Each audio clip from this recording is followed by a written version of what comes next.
नमस्कार दोस्तों, तो कैसे हैं आप लोग। तो चलिए आज हम लोग विद्युत चैप्टर का क्वेश्चन आंसर देखेंगे।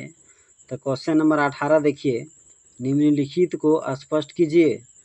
18 का ए में क्वेश्चन पूछ रहा है, विद्युत लैंपों के तंतुओं के निर्माण में प्रायः एकमात्र टंगस्टन का ही उपयोग क्यों किया जाता है। तो आपसे क्वेश्चन पूछ रहा है कि विद्युत लैंप का तंतु टंगस्टन का ही क्यों बना होता है या अन्य धातुओं का क्यों नहीं बनाया जाता है। तो चलिए इसका आंसर देखते हैं। क्योंकि टंगस्टन का गलनांक उच्च होता है, यह जल्दी पिघलता नहीं है, यह अत्यंत तप्त होकर प्रकाश उत्पन्न करता है। तो यहाँ इसका आंसर बता रहा है कि टंगस्टन का गलनांक बहुत ज़्यादा होता है, बहुत उच्च होता है और यह जल्दी पिघलता नहीं यानी गलता नहीं है।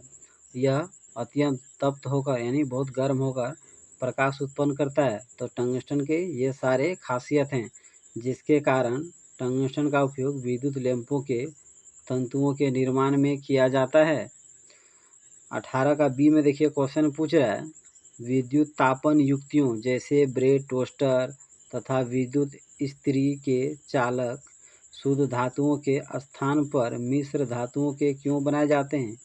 यहाँ आपसे क्वेश्चन पूछ रहा है कि विद्युत तापन कुछ युक्ति है जैसे ब्रेड टोस्टर नाम से आपको पता चल रहा है, इसमें ब्रेड पकाया जाता है तथा विद्युत इस्त्री यानी इलेक्ट्रिक आयरन का बात हो रहा है। तो पूछ रहा है कि इसका जो चालक होता है वो शुद्ध धातु का नहीं बनाया जाता है बल्कि मिश्र धातु का बनाया जाता है। ऐसा क्या कारण है। क्योंकि शुद्ध धातुओं की अपेक्षा मिश्र धातुओं की प्रतिरोधकता अधिक होती है। मिश्र धातु का दहन शीघ्र नहीं होता है। तो यहाँ बता रहा है कि शुद्ध धातु की तुलना में मिश्र धातु का प्रतिरोधकता बहुत अधिक होता है, जिसके कारण ये जल्दी दहन नहीं होता है, मतलब जल्दी पिघलता नहीं है, जल्दी गलता नहीं है। यही कारण है कि मिश्र धातु का उपयोग ब्रेड टोस्टर विद्युत इस्त्री के चालक के रूप में किया जाता है। 18 का सी नंबर देखिए, घरेलू विद्युत परिपथों में श्रेणी क्रम संयोजन का उपयोग क्यों नहीं किया जाता है। तो आपसे क्वेश्चन पूछ रहा है कि घरेलू विद्युत परिपथ में यानी घर में जो हम लोग तार लगाते हैं उसमें जितने भी टीवी फ्रिज हीटर एसी वे श्रेणी क्रम में क्यों नहीं जोड़े जाते हैं। क्योंकि इस प्रकार के संयोजन में विभिन्न उपकरण के साथ अलग अलग स्विच नहीं लगा सकते। तो यहाँ बता रहा है कि श्रेणी क्रम में अगर हम उपकरणों को जोड़ेंगे तो उसके लिए अलग अलग स्विच ऑन ऑफ वाला स्विच नहीं लगा सकते हैं। इसमें एक उपकरण खराब होने पर दूसरी भी कार्य करना बंद कर देता है। तो श्रेणी क्रम संयोजन में बता रहा है कि बाई चांस किसी कारणवश अगर एक उपकरण खराब हो गया तो दूसरे उपकरण भी कार्य नहीं करेंगे। सभी उपकरणों से समान धारा प्रवाहित होती है जिसकी कोई आवश्यकता नहीं होती। तो यहाँ बता रहा है कि श्रेणी क्रम संयोजन में सभी उपकरण जितने भी उपकरण लगे होते हैं सब में समान मात्रा में बराबर धारा प्रवाहित होती है जिसकी कोई आवश्यकता नहीं है। मान लीजिए टीवी जुड़ा हुआ है और आपका मोबाइल चार्जर जुड़ा हुआ है तो दोनों में समान धारा इलेक्ट्रिक करंट प्रवाहित होती है, जो कि जरूरी नहीं है। टीवी को अधिक धारा चाहिए और मोबाइल चार्जर को कम चाहिए। परिपथ का कुल प्रतिरोध अधिक होने पर धारा का मान अत्यंत कम हो जाता है। यहाँ बता रहा है कि बहुत सारे उपकरण जुड़े होने से क्या होता है कि सबका प्रतिरोध मिला के बहुत अधिक हो जाता है, जिसके कारण धारा का मान अत्यंत कम हो जाता है। आप कभी कभी बोलते होंगे कि वोल्टेज बहुत कम हो गया है, वोल्टेज नहीं है। तो उसका क्या कारण है कि जितने भी उपकरण यंत्र लगे होते हैं उसका सबका कुल प्रतिरोध अधिक हो जाता है, जिसके कारण धारा का मान बहुत कम हो जाता है।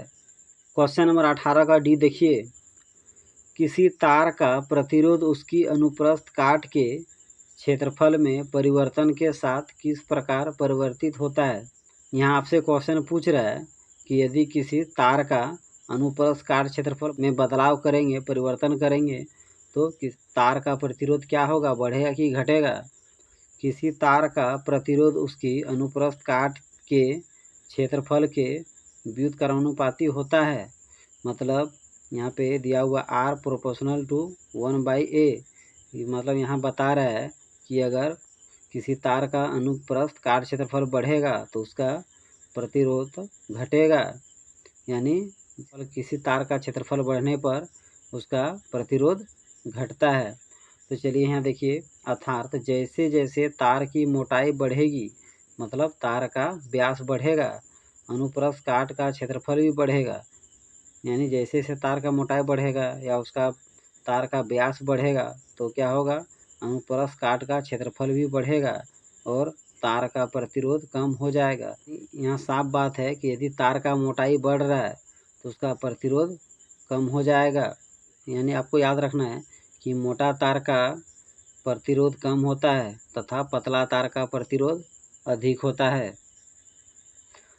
18 का ई नंबर देखते हैं।